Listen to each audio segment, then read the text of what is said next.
রেজিনগরে হারবে মমতা আর নওদাতে হারবে অভিষেক। এটা আমার চ্যালেঞ্জ, এটা আমার গর্ব।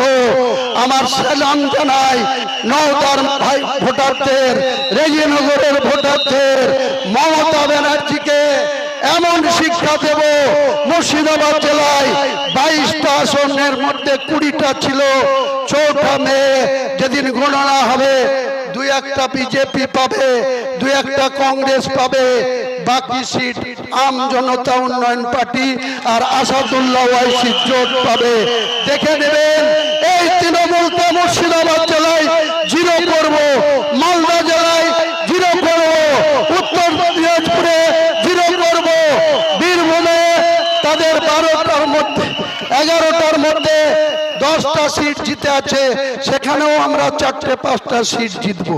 বীরভূমেও জিতবো, নদিয়াতেও জিতবো, উত্তর 24 পরগনায় জিতবো, দক্ষিণ 24 পরগনায় জিতবো, হুগলি জিতবো, হাওড়ায় জিতবো, পূর্ব মেদিনীপুরে জিতবো, পশ্চিম মেদিনীপুরে জিতবো। আগামী দিনে 4 মে 100টা সিট জিতে গিয়ে বাংলার মুখ্যমন্ত্রী আসনে যেই বসুক, আসল চাবিটাই হুমায়ুন কবিরের হাতে থাকবে। আসল আপনারা ছোটবেলায় পুতুল নাচ দেখেছেন তো? পুতুল নাচটা সামনে থেকে নাচানো হতো আর পিছন দিক থেকে সুতো টেনে কেউ নাচাতো। তা বাংলার মুখ্যমন্ত্রীকে আগামী দিনে হুমায়ুন কবির পুতুল নাচের সঙ্গে নাচাবে। কোনো মতেই মুসলিমদের অধিকার ইঞ্চিতে ইঞ্চিতে বুঝে নেবে হুমায়ুন কবির। কোনো মতেই কোনো মুখ্যমন্ত্রীর সঙ্গে কোনো কম্প্রোমাইজ নয়, কোন রকম কোনো আপোষ নাই। সার্বিক গোটা বাংলার 4 কোটি মুসলমানের অধিকার বুঝে নেবে। আর এখানকার চুনাপুটি তৃণমূলের নেতারা বলছে লক্ষ্মীর ভান্ডার, লক্ষ্মীর ভান্ডার মমতা ব্যানার্জির বাবার টাকায় দিচ্ছ।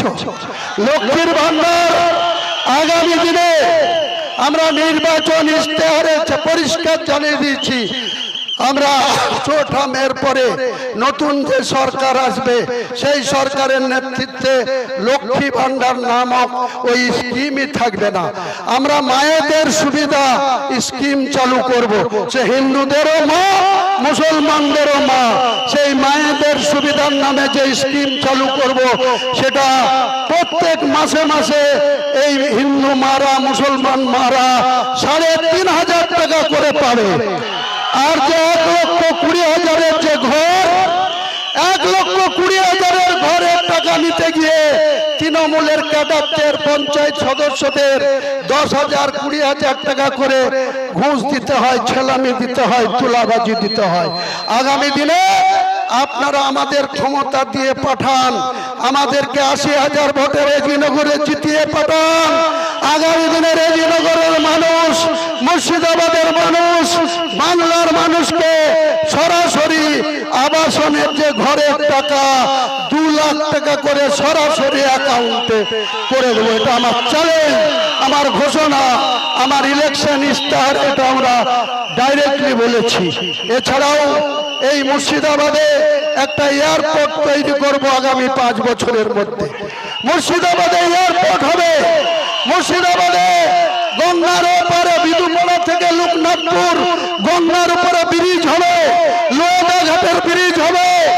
আগামী দিনে এই যে শিল্প তালুক 16 আগস্ট 2007 বুদ্ধদেব ভট্টাচার্যর এখানকার বদরউদ্দিন, যার নাম হয়েছিল বোল্ডার উদ্দিন, বোল্ডার চুরি করে করে সিপিএম এর কর্মদক্ষ, যার নাম হয়েছিল বোল্ডার উদ্দিন, এখন থানার পাশে আমার বড় ভাই বসবাস করে।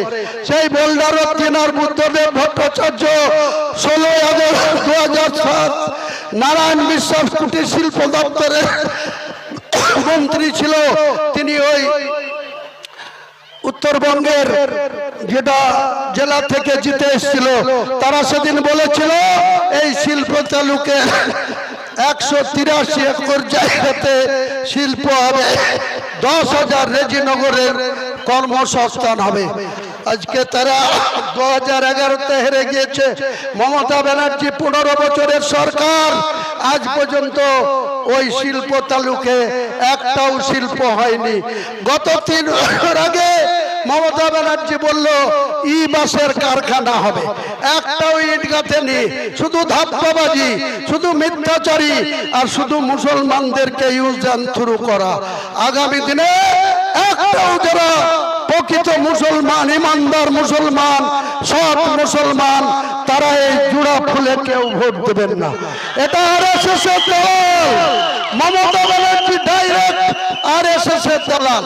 ও নিজেই প্রার্থী তালিকা ডিক্লেয়ার করতে গিয়ে ঘোষণা করেছে যে আগেকার আরএসএস এর নেতারা অনেক ভালো ছিল, আমার সঙ্গে সুসম্পর্ক ছিল, এখনকার আরএসএস এর লোকরা ভালো না, আমার কথা শুনে চলে না। তাহলে আরএসএস এর কে? আর হুমায়ুন কবিরকে বলা হচ্ছে বিজেপির বি টিম। হুমায়ুন কবিরকে এই জেলায় দাঁড়িয়ে রাজীব কুমার ডিজিপি এবং চিফ সেক্রেটারি মনোজ পন এবং ডিএম রাজশ্রী মিত্রর সামনে দাঁড়িয়ে মমতা বন্দ্যোপাধ্যায় 2024 সালের লোকসভা নির্বাচনের সময় আমাকে বলেছিল স্ট্রং ম্যান। আর সেই মমতা ব্যানার্জি দ্বিচারিতা দেখুন, 2025 সালের 4 ডিসেম্বর আমাকে যখন শুধু বাবরি মসজিদ করার জন্য ববি হাকিম, নিয়ামত হাজি আর আকরু জামানকে দিয়ে আমাকে সাসপেন্ড করা হচ্ছে, তখন কলকাতায় বসে ববি বলছে রেজিনগরে বসবাস করে, বেলডাঙ্গায় কেন বাবরি মসজিদ করবে, দাঙ্গা হবে। 6 ডিসেম্বর 2025 4 লক্ষ মানুষের উপস্থিতিতে বাবরি মসজিদের ভিত্তি স্থাপন করেছি। 4.5 মাস অতিক্রান্ত, কাজ চলছে, একটা কোনো দাঙ্গা হয়েছে, একটা কোনো আইন শৃঙ্খলার অবনতি হয়েছে? অথচ এই মুখ্যমন্ত্রী মমতা ব্যানার্জি সেদিন বাবরি মসজিদ করার জন্য এই হুমায়ুন কবিরকে শুধু সাসপেন্ড নাই, চরম অপমান করেছে। বহরমপুর স্টেডিয়ামে ডেকে আমাকে যেভাবে হেনস্থা করেছে, মুর্শিদাবাদের মানুষ জবাব দিতে হবে আপনাদেরকে মমতা ব্যানার্জির এই ধরতের। আগামী দিনে মুর্শিদাবাদ জেলায় তৃণমূলে এই ঘাস ফুলকে ছাগলকে দিয়ে খাওয়াবো, একটাও ঘাস ফুলে এখানে এমএলএ জিততে দেব না। আমার হুমায়ুন কবির আমি চ্যালেঞ্জ করছি, মমতা ব্যানার্জির, অভিষেক ব্যানার্জি, তোমার যদি ক্ষমতা থাকে এই মুর্শিদাবাদ থেকে, ওই জলঙ্গি থেকে বড়ুয়া, ফারাক্কা থেকে রেজিনগর, যে 22টা বিধানসভা আছে, একটা সিট জিতে দেখাও, তাহলে বলবো মমতা ব্যানার্জি তুমি রাজনীতিতে অনেক মাস্টার ডিগ্রি অর্জন করেছো। শুধু মিথ্যাচার করবা, চুরি করবা, তোলাবাজি করবা, মুসলিমদের মধ্যে মারামারি লাগাবা, বকবুয়ের মতন ঘটনায় 9টা মুসলিম পরিবারের বাচ্চা থেকে বুড়োদের আগুন দিয়ে পুড়িয়ে মারবা, তামান্নার মতন